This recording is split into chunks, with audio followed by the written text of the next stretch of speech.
Boker Tov Chavrim, I'm Stephen Ben-Nun. You're watching Israeli News Live, and this morning we have very breaking news coming from Fars News Agency, along with other news agency. The Sputnik News is reporting that some 30 Israeli foreign intelligence officers killed in a Russian-caliber missile attack in Aleppo.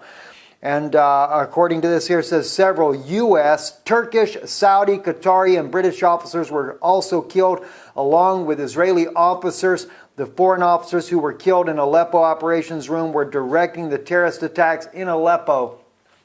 Guys, this is very concerning that we're hearing this type of news coming out of Syria this morning, and it is also being very hush-hush in Western media. And the reason it is being hush-hush in Western media is because the question has to be asked, what are Israeli officers doing there? What are U.S. officers, Turkish, Saudi, Qatari, and British officers doing there? As I have stated all along, it is nothing but a false coup that happened in Turkey under Erdogan. I believe it was orchestrated by the United States along with President Erdogan in order to get Turkish military forces and boots on the ground there. And now we see that the U.S., the Turkish, the Saudis, the Qataris, the British, and the Israeli officers are all inside this secret place here, coordinating terror attacks inside of Syria.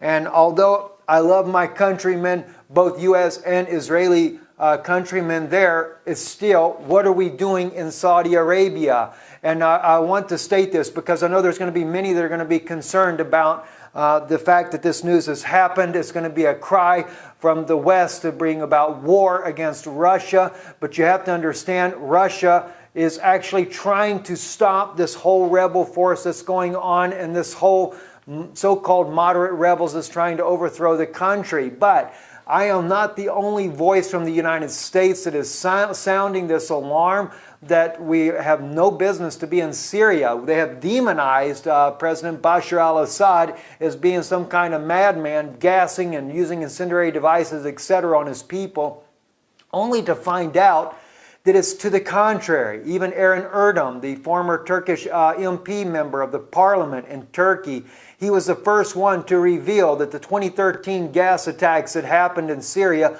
were never conducted by Bashar al-Assad, but it was coordinated with the West, smuggling in chemical weapons from Europe into Turkey, through Turkey, and Turkey's court turned a blind eye. They replaced the judges, everything, slipped in the chemical weapons, did the attack so that they could blame it on Bashar al-Assad.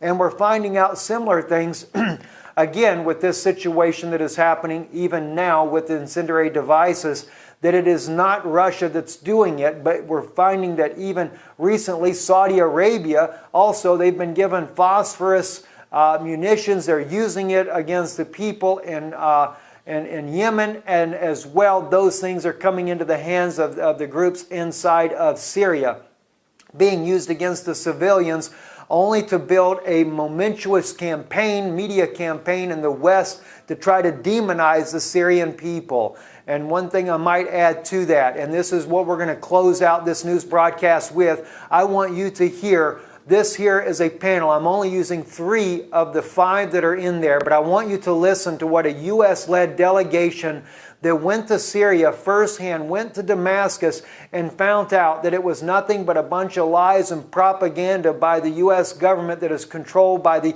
U.S. corporate media to demonize Syria and to make it look like as if Assad was a regime and was trying to just dictate over his people.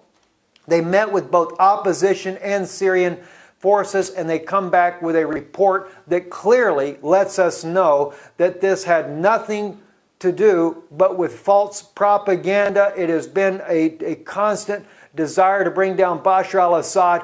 For what reason? There's other things we could go in on that, but right now we're trying to cover the breaking story here that yes, indeed, Russia has fired missiles, and there has been a tremendous loss of life, both U.S., Israeli, the Saudis, the Turkish, and Qatar. They are all involved in trying to crush this country down, and Russia finally is standing up and is going to bring that down. Now, I know many of my friends would say, are we looking at Ezekiel 38 as far as from a prophetic standpoint? We may be. Some have said Russia would be, the Ezekiel 30 would be Gog. I think it's personally America that is Gog, and this may be the one thing here that drags all of their armies inside of here to try to take Russia out.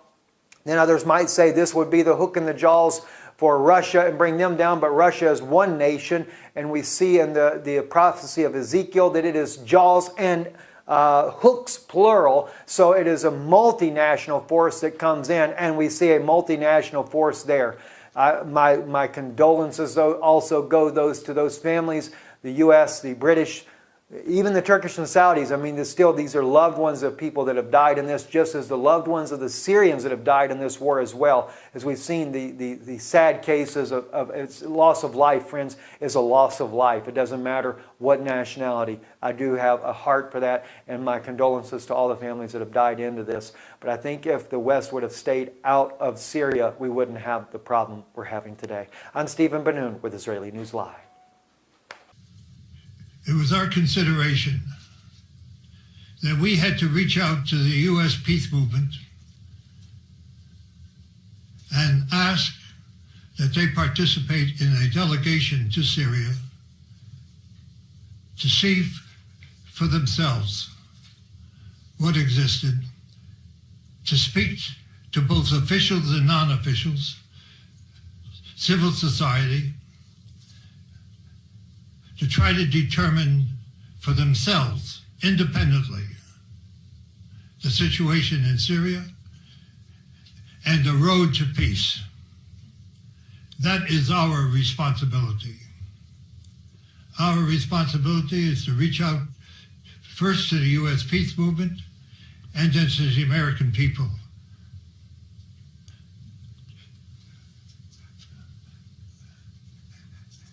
The campaign to confuse the American people has been intense.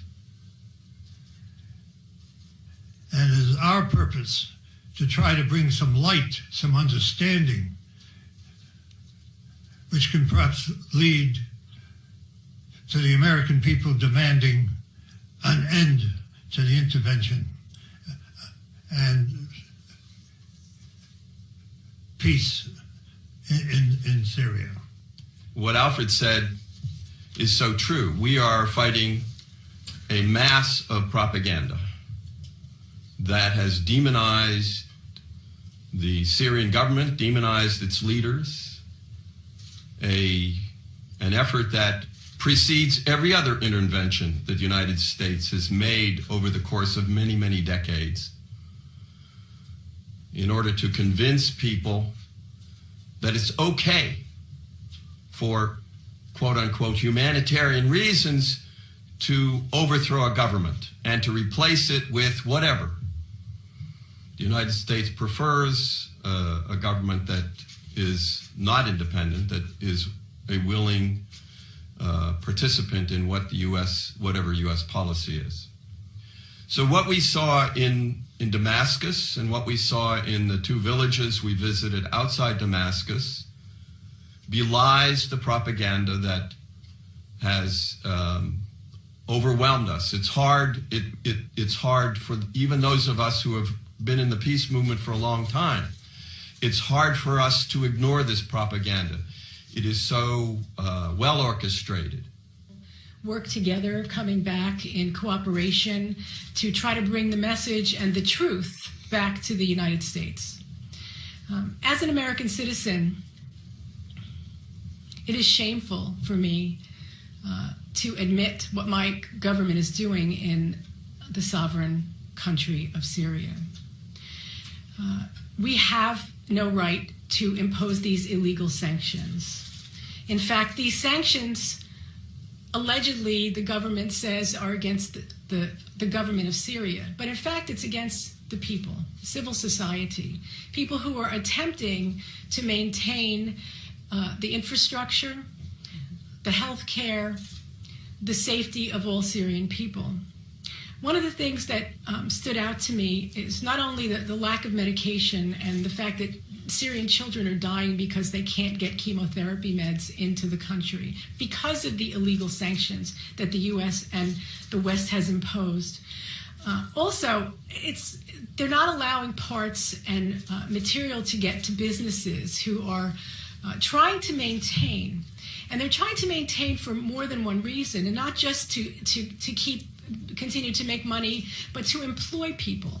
Because when people have no way to earn a living, they become desperate.